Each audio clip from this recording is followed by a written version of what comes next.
भारत के north eastern state Manipur में 3 मई 2023 से दो समुदायों के बीच में क्लैश चल रहा है। मणिपुर में कुकी और मेइती समुदायों में जो वायलेंस हो रहा है उसमें 5 जुलाई तक 120 से ज़्यादा लोग मारे और 300 से ज़्यादा लोग घायल हो चुके हैं और 40,000 से ज़्यादा लोगों को डिस्प्लेस किया गया है। सीआरपीएफ और इंडियन आर्मी को लॉ एंड ऑर्डर मेंटेन करने के लिए स्टेट में डिप्लॉय किया गया था, पर अभी तक ये वायलेंस बंद नहीं हुआ है। तो आज के इस वीडियो में हम ये जानेंगे कि मणिपुर में ये सब हो क्यों रहा है। तो वीडियो को बिना स्किप करे पूरा देखिए। मणिपुर में हो रहे इस वायलेंस के लिए हमें मणिपुर की जियोग्राफी के बारे में समझना होगा। मणिपुर भारत के पूर्वोत्तर में स्थित एक राज्य है। इसकी राजधानी इम्फाल है। मणिपुर की पॉपुलेशन 2022 तक 32 लाख थी। मणिपुर के उत्तर में नागालैंड, दक्षिण में मिजोरम, पश्चिम में आसाम और पूर्व में इसकी सीमा म्यांमार से मिलती है। मणिपुर में जो घाटी का रीजन है उसमें मणिपुर का लगभग 10% भूभाग शामिल है। यहाँ पर नॉन ट्राइबल मेइती समुदाय के लोग रहते हैं जो राज्य की 64% से अधिक पॉपुलेशन का निर्माण करते हैं और राज्य के टोटल 60 विधानसभा सदस्यों में से 40 विधानसभा सदस्य यहाँ से आते हैं। मणिपुर के पहाड़ी रीजन में लगभग 90% भूभाग शामिल है। इस रीजन में ट्राइबल कम्युनिटी के लोग रहते हैं जो कि मणिपुर की पॉपुलेशन के 34% हैं और यहाँ से राज्य के कुल 60 विधानसभा सदस्यों में से सिर्फ 20 विधानसभा सदस्य ही आते हैं। घाटी रीजन में रहने वाले लोगों में ज़्यादातर मेइती हिंदू है और उसके बाद मुस्लिम समाज के लोग हैं और पहाड़ी रीजन में अलग अलग ट्राइब्स कम्युनिटीज़ रहती है। उनमें ज़्यादातर कुकी और नागा कम्युनिटी के लोग रहते हैं। मणिपुर में जो क्लैश चल रहा है उसमें ये मेइती और ट्राइब्स कम्युनिटी के लोग ही शामिल हैं। अब ये वायलेंस हो क्यों रहा है इसे समझते हैं। कुकी और नागा समुदायों के लोगों को एसटी यानी शेड्यूल ट्राइब्स का दर्जा मिला हुआ है। इसकी वजह से उनको गवर्नमेंट स्कीम्स जैसी चीज़ों में इसकी मदद मिलती है। ये ट्राइब समुदायों के लोग घाटी के रीजन में ज़मीन खरीद सकते हैं। मेइती समुदाय के लोगों को ट्राइब्स का दर्जा नहीं होने के कारण उनको बहुत सारी गवर्नमेंट स्कीम्स का फ़ायदा नहीं मिलता और यहाँ तक कि वो लोग पहाड़ी इलाकों में ज़मीन भी नहीं खरीद सकते। ये सब यहाँ से ही शुरू हुआ था। साल 2012 से schedule tribe demand community of Manipur द्वारा मेइती कम्युनिटी के लोगों को शेड्यूल ट्राइब्स का दर्जा दिया जाए ऐसी मांग करी गई थी। मेइती कम्युनिटी के लोग अभी तक इसकी मांग करते हैं। इसके पीछे उनका तर्क ये है कि उनको पहले एसटी का दर्जा मिला हुआ था और अभी भी उनको ये दर्जा देना चाहिए। उनका ये भी कहना है कि ट्राइब्स कम्युनिटी के लोग उनकी ज़मीन खरीद रहे हैं और वो पहाड़ी इलाकों में ज़मीन नहीं खरीद सकते। उनके अनुसार मेइती कम्युनिटी धीरे धीरे अपनी ही ज़मीन पे ख़त्म होने की कगार पर पहुंचती जा रही है।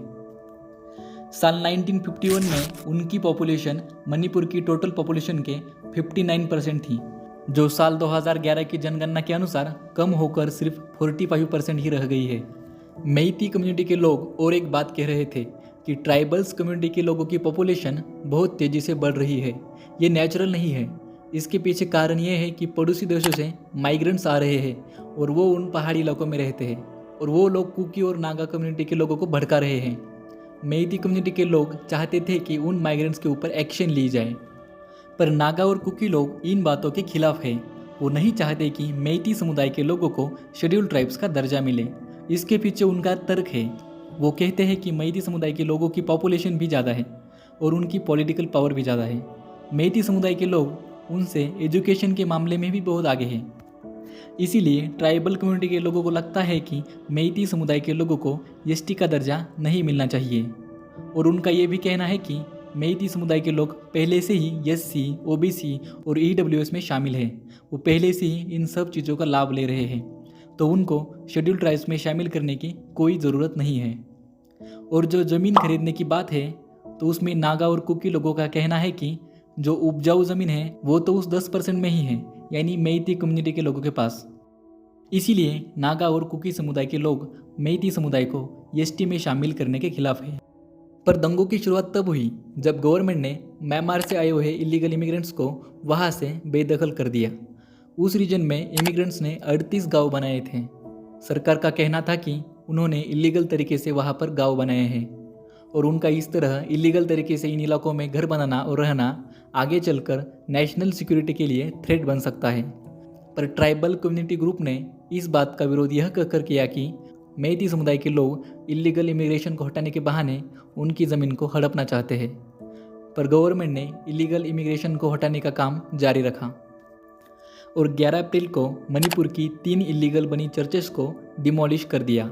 यहाँ पर एक बात और हुई थी, मेइती समुदाय के लोगों ने कोर्ट में पिटीशन फाइल किया था कि उनको भी एसटी का दर्जा दिया जाए और 20 अप्रैल को कोर्ट ने इस अपील को मंजूरी देकर स्टेट गवर्नमेंट से कहा था कि वो इसके लिए यूनियन गवर्नमेंट को रिकमेंडेशन भेजें। इससे ये हुआ, ट्राइबल समुदाय के लोगों के मन में डर बैठ गया कि अब मेइती समुदाय के लोगों को भी शेड्यूल्ड ट्राइब्स का दर्जा मिल जाएगा और मेइती समुदाय के लोग उनसे उनके हक छीन लेंगे। 28 अप्रैल 2023 को चुराचांदपुर डिस्ट्रिक्ट में एक जिम का इनॉग्रेशन सीएम बीरेन सिंह करने वाले थे, पर 27 अप्रैल को ही ट्राइबल कम्युनिटी के लोगों ने उस जिम को आग लगा दी। इस घटना के बाद गवर्नमेंट ने मणिपुर के कई भागों में सेक्शन 144 लागू कर दिया। वहां पर मोबाइल और इंटरनेट की सेवाएं भी बंद कर दी। इसके बाद 3 मई को मेइती समुदाय को एसटी कैटेगरी का स्टेटस दिए जाने के खिलाफ all tribal students union Manipur एक आदिवासी एकता मार्च निकालती है। इसमें लगभग ट्राइबल समुदाय के 60,000 लोग पार्टिसिपेट करते हैं। देखते ही देखते ये मार्च वायलेंस में बदल जाता है। मेइती और ट्राइबल समुदाय के बीच में जोरदार वायलेंस देखने को मिलता है। सीएम बीरेन सिंह ने 8 मई 2023 को कहा था कि 3 मई को जो दंगे हुए थे उनकी वजह से सिर्फ 5 दिनों में 60 बेगुनाह लोग मारे गए, 231 लोग घायल हो गए और उन दंगों में 1700 से ज़्यादा घरों को जला दिया गया। ये वायलेंस ऐसे ही बढ़ता रहता है। मणिपुर गवर्नमेंट ने 2 जून 2023 को दिए हुए एक स्टेटमेंट के अनुसार 2 जून तक 98 लोग मारे गए थे, 310 लोग इंजर हो गए थे और टोटल 37,450 लोगों को 272 रिलीफ कैंप्स में लाया गया था। आर्मी, असम राइफल्स और लोकल पुलिस को उन इलाकों में भेजा गया। अब तक सेंट्रल आर्म फोर्सेस की 84 कंपनीज को वायलेंस की जगह पर डिप्लॉय किया गया है। मणिपुर गवर्नमेंट और आर्म फोर्सेस की कोशिश की वजह से वायलेंस कुछ हद तक कम हुआ है। मणिपुर में 5 जुलाई से स्कूल भी खोले जाने वाले थे और कोर्ट ने ये भी कहा है कि वहाँ की सुरक्षा और भी सख्त की जाए। तो ये था मणिपुर में हो रहे वायलेंस पर हमारा वीडियो कैसा लगा ये आप कमेंट्स में बता सकते हैं। मणिपुर में वायलेंस कम करने के लिए गवर्नमेंट और आर्म फोर्सेस काम कर रही है। आपको भी एक काम करना है, चैनल को सब्सक्राइब करके हमें सपोर्ट करना है। वीडियो पूरा देखने के लिए धन्यवाद।